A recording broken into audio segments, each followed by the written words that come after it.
I think it's absolutely disgusting. This is no way. I mean, these are young people. They have a genuine problem.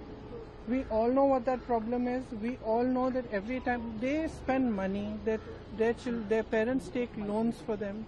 They struggle. They have to go to coaching centers. All sorts of things. They face immense struggles, basically because they want a bright future for themselves, and they see that there's a possibility for a future, and you're just destroying that future.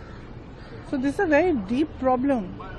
This problem has been there for many years, and we have been talking about it for many years. I remember when I was in UP, I was taking this problem up because every young person I met, you will not believe, I met a person who was 28 years old, and he was crying because he said that every time he has given the exam, and he has given the exam so many times, it's the paper leaks, something goes wrong, and at the same time he feels that now I've invested so much in this. If I leave it now and try to start looking for a job now or try to do something, I will have no future. So he gets stuck in that cycle of going on and on, giving more and more exams and tests and preparing, and the boy is 28 years old. And it's not one person, there are thousands and thousands of children like this. Everybody, every parent who is a parent of a child who is studying for an exam, every parent, we know what the children go through. We know how much they struggle, and these children are children who don't have resources. So they have a genuine problem. They are genuinely just asking. They had said they were going to do a peaceful protest.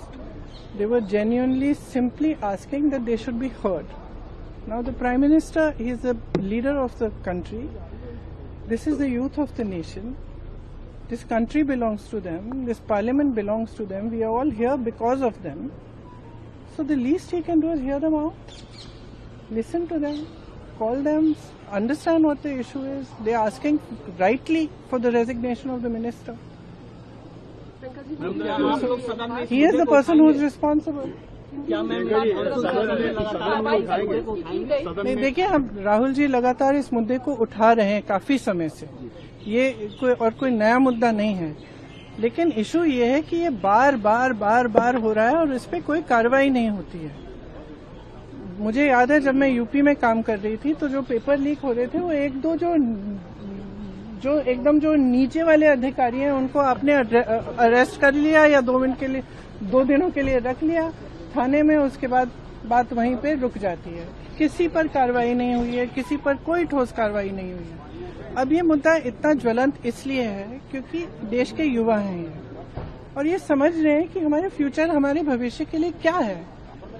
हमारे माँ बाप loan लेकर मुश्किल से हमें पढ़ाते हैं, हम लोग स्ट्रगल कर रहे हैं. वो ये कह रहे हैं ना, वो कह रहे हैं कि हम स्ट्रगल कर रहे हैं, हमारे लिए इतना मुश्किल है. आप कोचिंग सेंटर्स को देखिए, मैंने बहुत सारे देखे, और कोचिंग सेंटर्स में जाइए और कोई भी माँ बाप जानता है, मतलब किसी भी लेवल का, किसी भी सोसाइटी में आप जानते होंगे आपके बच्चे जब पढ़ते हैं तो कितना टेंशन होता है, कितना जब एग्जाम होता है कितना टेंशन होता है. एज इट इज इतनी मुश्किल परिस्थिति है, ऊपर से आपने जॉब्स क्रिएट नहीं किए हैं इतने समय से, तो बच्चा अपने फ्यूचर को देख रहा है, कह रहा है कि मतलब मेरे फ्यूचर में फिर है क्या, मैं स्ट्रगल ही करते रहूं. मैं कह रही थी इंग्लिश में, मैं कह रही थी कि मैं कुछ ऐसे बच्चों से मिली थी जब मैं यूपी में काम कर रही थी, जो 26 साल के, 27 साल के, 28 साल के बच्चे कह रहे हैं हमारी तो शादी भी नहीं हो रही है, हम कुछ कर नहीं पा रहे हैं, हम इंतजार कर रहे हैं कि हमारी नियुक्ति की लिस्ट आएगी, पेपर लीक हो जाता है, हम एग्जाम देते हैं, कुछ पता नहीं चलता, उसके बाद फिर हम दोबारा देते हैं. तो मतलब ये एक बहुत ही जेन्युइन प्रॉब्लम है और इसको हल्के में कोई नहीं ले सकता. ये एक बहुत जेन्युइन प्रॉब्लम है. आज युवा बहुत ही दुखी है एक्चुअली. ये जो आप नाराजगी देख रहे हैं एक्चुअली दुख है कि हमारे फ्यूचर, हमारे भविष्य के बारे में कौन सोच रहा है.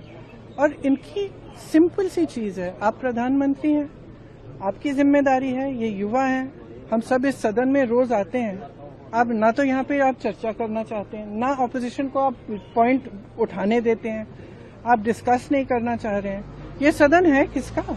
ये उन्हीं युवाओं का है ना जिसको आप रोक रहे हैं बाहर, जिन पर आप लाठीचार्ज कर रहे हैं, जिन पर आप आंसू गैस चला रहे हैं. ये तो मतलब ये सदन ही उनका है, हम सब यहाँ हैं, किसने हमें यहाँ रखा है, उन्होंने ये रखा है, तो उनकी बात तो सुन ले, उनकी बात तो सुन ले। Prime minister Modi anti youth है। बिल्कुल एंटी यूथ है, देखिए एंटी यूथ है, एंटी गरीब है, एंटी किसान है। अब 12 साल हो गए, हम सब देख रहे हैं ना, किसान आंदोलन कर रहे हैं, आप उनपे दमन कर रहे हो, अब बच्चों पे दमन कर रहे हो। बच्चे हैं, सुन लीजिए इनकी बात, क्या होने जा रहा है। अगर इनकी बात शांति से सुन लें, आप मंत्री जी की जिम्मेदारी है, उनसे रिजाइन करवाइए। देखिए एक जमाना था जब मंत्री जिम्मेदारी लेते थे, मुझे याद है एक ट्रेन का एक्सीडेंट हुआ था शायद 80s में, अगले दिन उन्होंने इस्तीफा दिया, जो मंत्री रिस्पॉन्सिबल थे, जो उसके समय के रेल मंत्री थे। तो इस्तीफा दीजिए, जिम्मेदारी लीजिए, और सबसे जरूरी तो यह है कि सिस्टम